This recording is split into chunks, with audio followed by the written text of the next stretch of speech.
I don't know where to start, I don't know where to learn first, and where to get hands-on practice.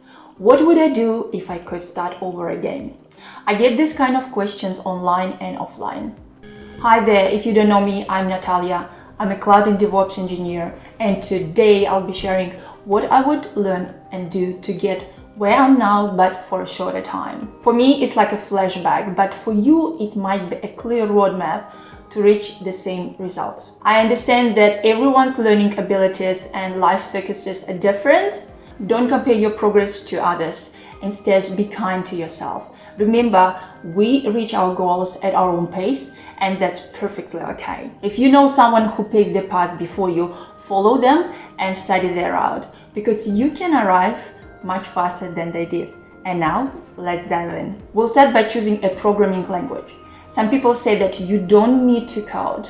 You can do most of the tasks via the console. Console is the user interface of AWS Cloud. It's a platform where you spin up, manage, or delete any service you need by clicking hundreds of buttons. Yes, I can agree with that to a certain extent. However, coding opens up a whole new world of possibilities. For example, it allows you to automate repetitive tasks, manage complex infrastructures more effectively, and integrate services in ways that the console would never handle. Plus, having coding skills means you can build complex solutions and troubleshoot issues more effectively. Knowing how to work with a console is great, don't get me wrong, but coding is like having a superpower that makes managing cloud environments faster and smarter. Just a quick example here. You need to spin up one EC2 instance. You can easily do it with a console. How about 10 instances? Yeah, still manageable.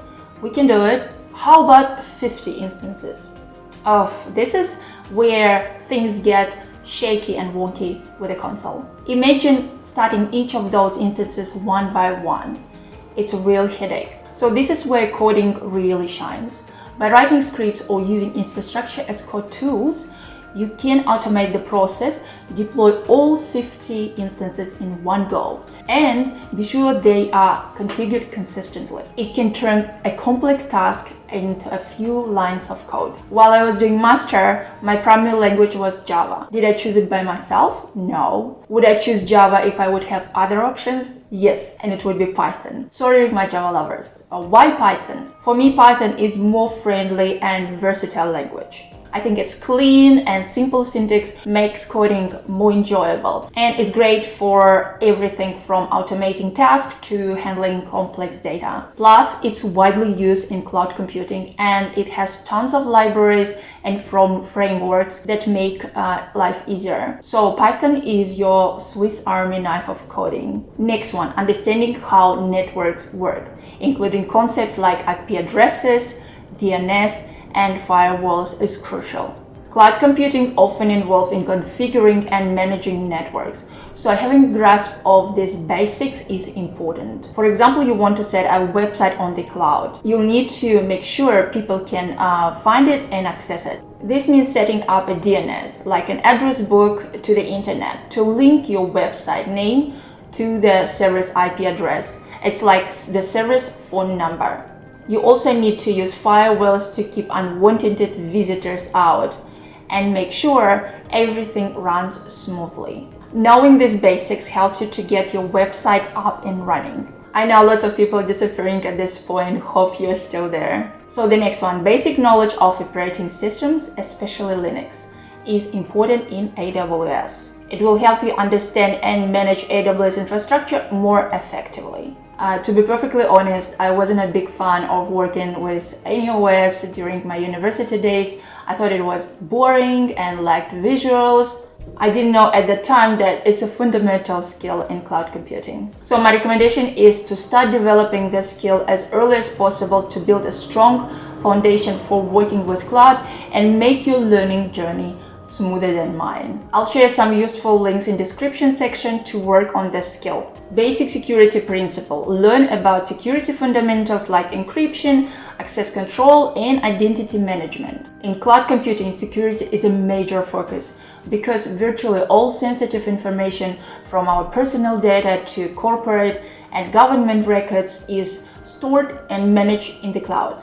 We need to be sure that these details are protected in today's digital world. Understanding Git is quite important when working with cloud technologies. Git is a version control system that helps to track changes to code and configurations. In cloud environments, you can work with multiple developers and engineers on the same project. And Git gives you confidence that changes are well managed, tracked, and can be reverted if necessary. Also, continuous integration, continuous development, CI/CD pipelines often integrate with Git repositories to automatically build, test, and deploy applications to the cloud. Infrastructure as code. Based on my experience, I'd recommend getting familiar with infrastructure as code tools as early as possible. If you are aiming to dive into the engineering space, get ready to touch code every single day. It will literally become your bread and butter. Embrace it, and you will find that managing cloud resources and automating tasks becomes much easier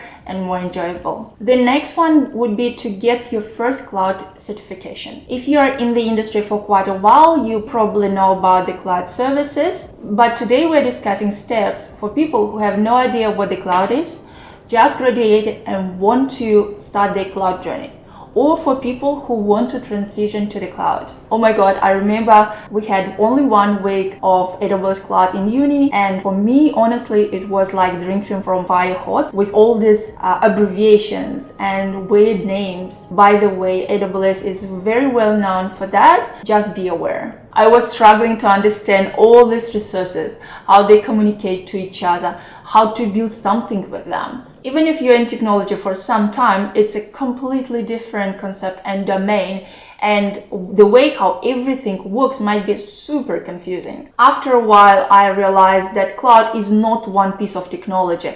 It's like a hot pot with all different ingredients. You have networking, you have storages, databases, virtual machines, and God knows what else. You need to have a strong foundation and clear understanding, especially around fundamental blocks of cloud computing and how they relate to each other. Your first cloud practitioner certification will give you a glimpse and some basic understanding of cloud concept. I highly recommend to get it. I have a video here. Check this out, and it will help you to get your first certification. Don't get certification just for the sake of certifications. I always say that all certs are your milestone on your journey to the cloud. First and foremost, you need to understand the concept. Let's quickly take a look at a console with all services. As you see, all services are divided by categories. We have here compute, containers, storage, database, quite a big section of security. It's more than 200 services overall, and it doesn't mean that you'll have to work with all of them. Moreover, you're probably not going to touch the majority of them within your career lifespan. I'm going to share resources that I use personally and still turn to them when I need to refresh my skills or dive into specific topics. Let's start with hands-on tutorials. This is where I started to learn how to build. As you can see, there are many categories that you can choose from. Also, you can choose your level of experience. Start from the beginner level and all the way up. Most of the tutorials for beginner level are under 30 minutes, and it will also show you the cost of your build. Always remember to clean up after yourself. Stop and remove all resources that you used. Watch out for those sneaky charges by the end of the month. They can pop out of nowhere and leave you with a nasty surprise. Yep, I've been there. The second resource is the AWS Solutions Library. I often go there and learn about resources from an architectural perspective. It's a really good place to get familiar with AWS architecture and design best practices and use cases. Let's take a quick look. At the library, you can choose use cases by different categories. There is industry, cross-industry, technology, organization type. Just a quick example. Let's say we are interested in compute, and under compute, we choose containers. And here we see all services in the container category. We have here Fargate, EKS, Lambda, and ECS. We are going for EKS, and here is my favorite part. You can see an overview how it works, diagrams with different implementations. customers, and the most important part is the online workshop. Workshops can be provided by AWS if your company is AWS partner, or you can do it in your personal account. There will be a cleanup guide and you need to follow thoroughly all instructions. Guys and girls, once again, clean up all resources after building. And the third resource is ramp-up guides. You can choose by role, solution, and industry. I was using this at the beginning just to get familiar with different career opportunities. It's more theoretical part rather than hands-on. It will give you a high-level overview of what you can do in the cloud. It will provide you with some white papers, some learning resources, information on certifications, video guides, and so on. I will leave all links to the resources in the description section down below. Please take a look. I'm not saying goodbye, because you can be someone who needs a clear guidance on how to study and pass your AWS Cloud Practitioner exam for free. I recommend watching this video next, where I share all the information and tips on this topic. Thanks so much for watching, and if you're finding any value, please hit the like button. Other than this, I'll see you in this video next.